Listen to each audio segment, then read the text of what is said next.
Hello to everyone, जय हिंद। और मैं आपका स्वागत करता हूं अभिपीडिया डिफेंस के यूट्यूब चैनल के अंदर। बहुत ही ज़्यादा ये सवाल पूछा जाता है और क्यूरोसिटी भी बहुत ज़्यादा होती है जब ये एनएसजी के बारे में सुना जाता है, उनके जो एक्टिविटीज़ हैं, उनके जो एक्शंस हैं, उनके बारे में सुना जाता है। और जब ये बात चलती है तो ये ज़रूर सवाल पूछा जाता है कि क्या सीएपीएफ असिस्टेंट कमांडेंट एक एनएसजी कमांडो बन सकता है। अगर इसका आंसर मैं दूं एक दो शब्द में तो yes, it is all possible that assistant commandant can become NSG commando, right.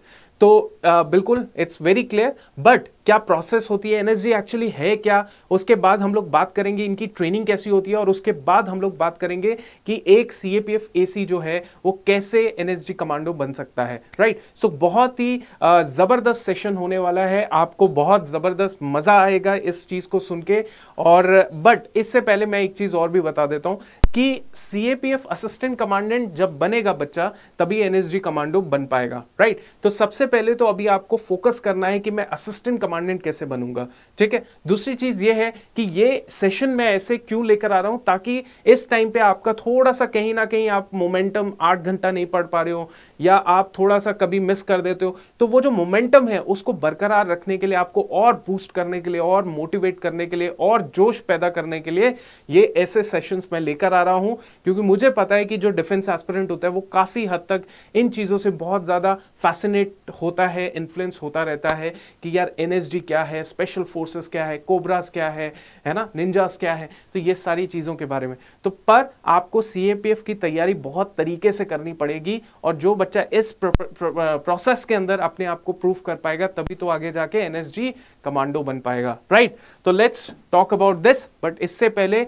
ये बच्चे हैं जो पॉसिबिलिटी है इनकी कि ये आगे जाके 5 साल 6 साल सर्व करने के बाद एनएसजी कमांडो बने, because they all are selected in the recent CAPF assistant commandant final result 2020, right. तो वी वांट कि आपका भी यहां पे सिलेक्शन हो। सिर्फ एग्जाम क्वालिफाई करने की बड़ी बात नहीं होती, सिलेक्शन करना अभिपीडिया का लक्ष्य है, मेरा लक्ष्य है।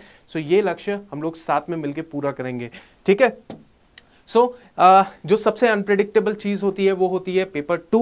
सीएपीएफ का जो पेपर 2 है वो काफी ज्यादा अनप्रेडिक्टेबल रहता है। प्रैक्टिस चाहिए, कंटेंट चाहिए, ग्रामर कितनी पढ़नी है, प्रेसे कॉम्प्रिहेंशन, ये सारी चीजें, जनरल स्टडीज के क्या टॉपिक्स चाहिए, तो ये सारी चीजों को हम लोग एक कॉम्प्रिहेंसिव लाइव कोर्स के द्वारा आपको ये पास रख रहे हैं, आपके पास लेकर आए हैं, ताकि आपको जो है स्मार्ट वर्क करने की आदत हो। हार्ड वर्क हम लोग यहाँ पे करें, स्मार्ट वर्क आप करें। तो यहाँ पे हमारे पास मल्टीपल फैकल्टीज हैं जो टीच कर रही हैं। आज भी प्रीतम सर का लेक्चर होने वाला है, पॉलिटी एंड गवर्नेंस का, role of opposition party in Indian democracy. तो ये बहुत ही जबरदस्त टॉपिक है, 360 डिग्री का एनालिसिस किया जाएगा। डेफिनेटली इस कोर्स को आप ज्वाइन कर सकते हैं, 7 डेज का फ्री ट्रायल ले सकते हैं। कोई भी डाउट रहता है डायरेक्टली कॉल जब आप करेंगे तो I will be there to answer your query. So इससे बेस्ट अपॉर्चुनिटी आपके पास नहीं होगी, राइट। चलिए, so this is all. Description में लिंक दे रखा है, आप उसको देख सकते हैं। Now let's talk about the NSG. NSG की जो यूनिफॉर्म है, एनएसजी की यूनिफॉर्म को ही देख के बंदा सोचता है यार ये क्या जबरदस्त लग रही है, क्या जबरदस्त इनका अटायर है, किस तरीके से ये चल रहे हैं, क्या वेपन कैरी कर रहे हैं, क्या स्टार्स लगे हुए हैं, क्या बैजेस लगे हुए हैं।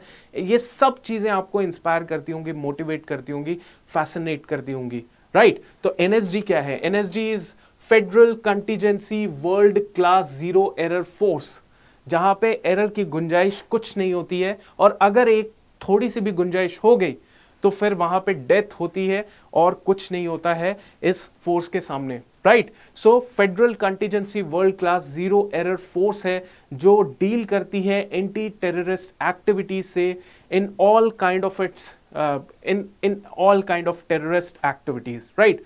So एनएसजी एक फोर्स है जिसको बहुत बेस्ट तरीके से इक्विप किया गया है, ट्रेन किया गया है, ताकि कोई भी ऐसी स्पेसिफिक सिचुएशन हो जिसमें एक्सेप्शनल सर्कमस्टेंसेस बन जाए, सीरियस जो एक्ट ऑफ टेररिज्म है, वहां पे एनएसजी अपना रोल प्ले करती है। आपको इसके बहुत सारे एग्जांपल्स दिख जाएंगे, और वहां पे एनएसजी अपना रोल प्ले करती है, जहां पे पुलिस भी थोड़ा सा पीछे हट जाती है, जहां पे नॉर्मल जो सिक्योरिटी पर्सनल्स हैं वो भी पीछे हट जाते हैं, तब एनएसजी का रोल आ जाता है, और वहां पे स्टेबिलिटी, पीस के काम जो काम करती है वो एनएसजी करती है, ठीक है। एक्स्ट्रा ऑर्डिनरी सिचुएशंस में एनएसजी अपना रोल प्ले करती है। What is the ethos of NSG? देखिए ये जो चीज है ना, ये आपके इंटरव्यू में भी बहुत तगड़ी काम में आएगी। इंटरव्यू जो आपका सीएपीएफ का आएगा वो जून जुलाई के महीने में लगभग आता हुआ दिख रहा है। आपको अगर अपने आप को प्रूफ करना है कि that I am literally defence aspirant और मुझे अगर जॉब मिलती है तो I will be performing the best of my abilities, तो आपको इन चीजों के बारे में जानकारी होनी चाहिए। तो इथॉस क्या है एनएसजी का? एनएसजी का इथॉस है is premised on the following: pursuit for excellence. क्या है? Pursuit for excellence, right. And they always lead from the front, they lead from the front, जहां पे जीरो एरर होता है। और इनका जो स्ट्रेंथ होती है वो स्ट्रेंथ होती है स्पीड में, बहुत speed calculation, speed action, speedy action होता है इनका, सरप्राइज होता है, स्ट्रेंथ होती है, प्रिसीशन होता है और एक्यूरेसी होता है इनके। ये सबसे जबरदस्त पिलर्स हैं जहां पे इनका एक्शन होता है, राइट। ओके, नाउ एनएसजी जो है वो दो ग्रुप्स में कैटेगराइज होती है। पहला जो ग्रुप होता है वो होता है एसएजी। क्या होता है? एसएजी, जिसको कहते हैं special action group. Special action group जिसमें आपको जो पर्सनल्स मिलते हैं, ये जो स्पेशल एक्शन ग्रुप होता है, इस ग्रुप के अंदर जितने भी पर्सनल्स होते हैं they are from the Indian Army. Indian Army से ये होते हैं। दूसरा जो ग्रुप होता है वो होता है special ranger group. Special ranger group, SRG.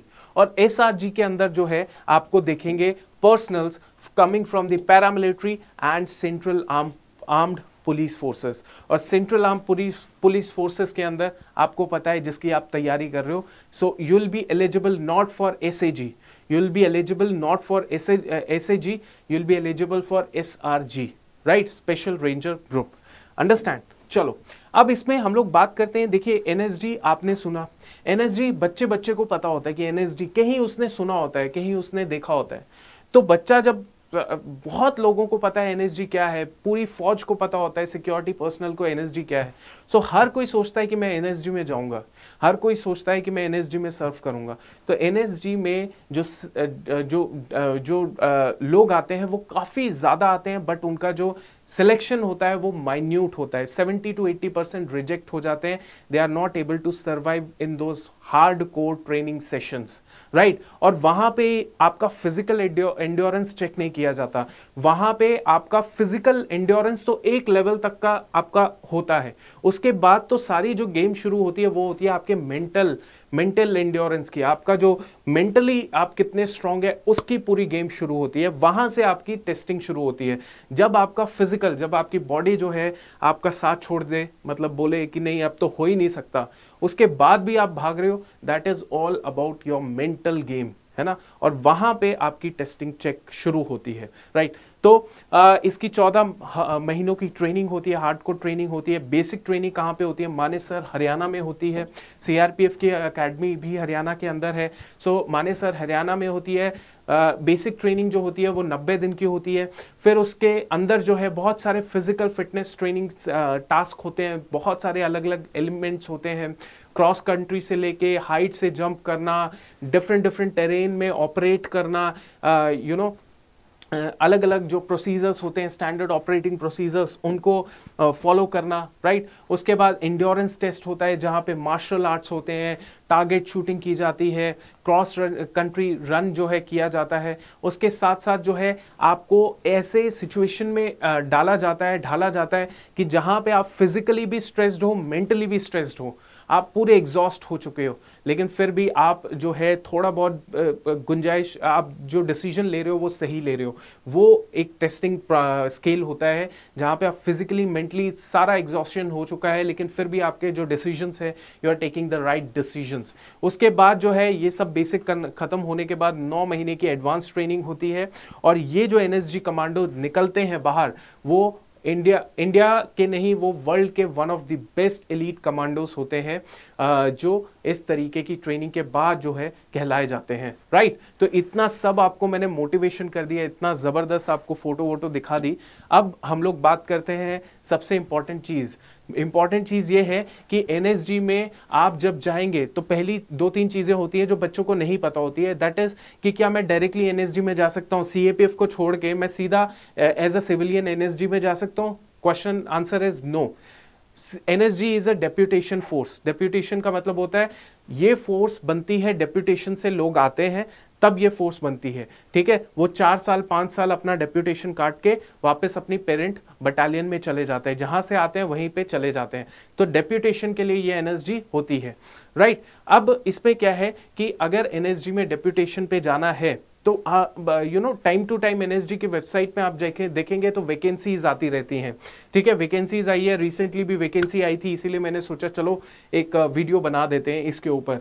तो उसमें उनके स्टैंडर्ड्स होते हैं कि अगर कोई सीएपीएफ से आ रहा है एनएसजी में और उसका जो रैंक है वो ऑफिसर रैंक है, तो उसके लिए क्या क्या टर्म्स एंड कंडीशंस है वहां पे एलिजिबल होने के लिए। देखिए, अगर कोई असिस्टेंट कमांडेंट चाहता है कि एनएसजी में जाना चाहता हूं मैं, या कोई डेप्यूटी कमांडेंट है जो चाहता है कि मैं एनएसजी में जाऊं, तो उसका जो डेप्यूटी कमांडेंट है उसका जो मैक्सिमम एज होना चाहिए वो 38 ईयर्स होना चाहिए, ठीक है।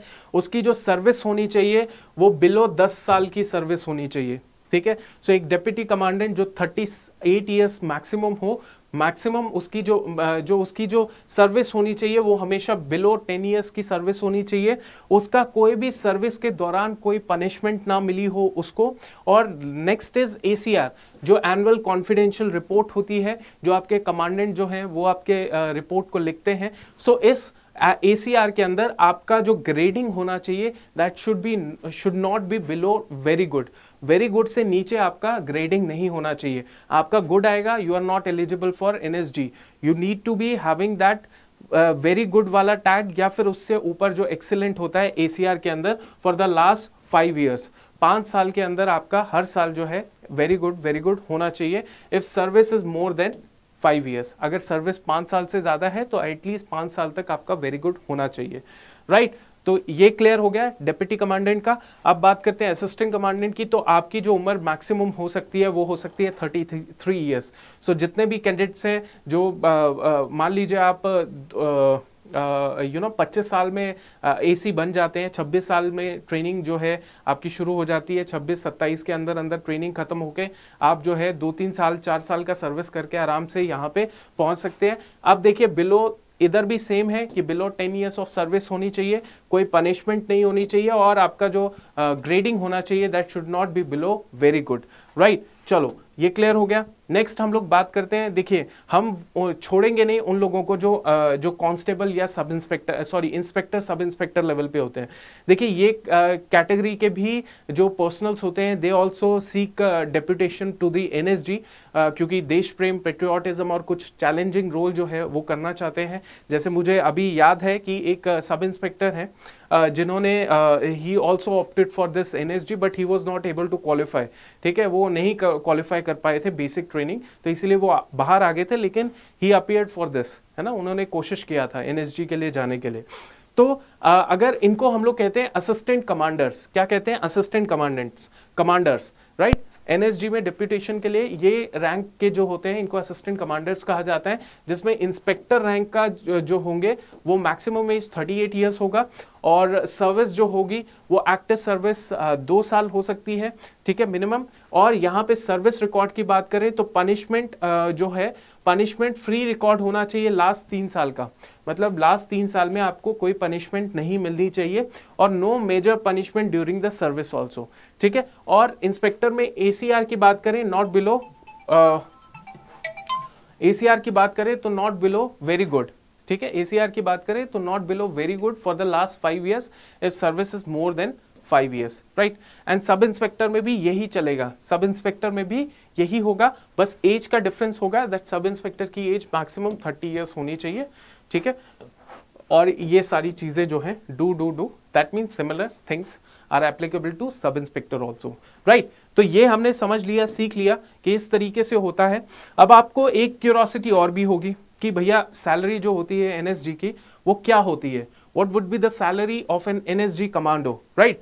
तो ठीक है, ये सेकेंडरी चीज होगी आपके लिए मोटिवेशन के लिए, लेकिन चलो देख लेते हैं कि देखिए बेसिक सैलरी तो कंफर्म होती है कि बेसिक सैलरी होती है, राइट? अब बेसिक सैलरी के अलावा जो है 2 अलाउंसेस जो है एनएसजी कमांडोज को मिलते हैं।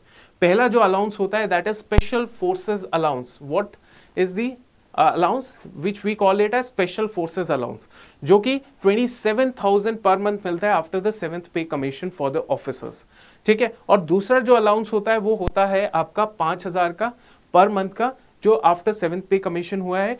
All the personnels in the NSG they are on the deputation, चाहे वो आर्मी है या सीएपीएफ है, हेंस ये अलाउंस जो है आपको भी मिलेगा, क्योंकि ये डेप्यूटेशनल फोर्स है तो यहाँ पे डेप्यूटेशन अलाउंस मिलेगा और स्पेशल फोर्स अलाउंस मिलेगा, ठीक है? बाकी जो सैलरी स्ट्रक्चर है वो लगभग सिमिलर रहता है, ठीक है? Other than that their salary structure is similar as that of personnel of the armed forces, ठीक है? सो ये आपने डिसाइड करना है कि आपने एनएसजी कमांडो बनना है कि नहीं बनना है। रास्ता आपको पता है कठिन है, मुश्किल है।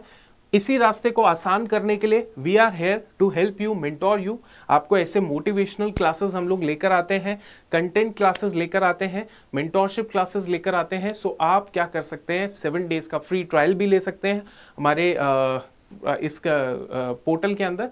डिस्क्रिप्शन पे लिंक है और वहां पे जाके आप सिलेक्ट कर सकते हैं एंड आपको जो है दोनों में से ऑल गुड टू गो। एक आर्मी ऑफिसर भी जा सकता है, एक सीएपीएफ एसी भी जा सकता है एनएसजी के अंदर। बहुत सारे ऐसे एग्जांपल्स भी हैं, ठीक है? So today this is all for today's session. Thank you and जय हिंद।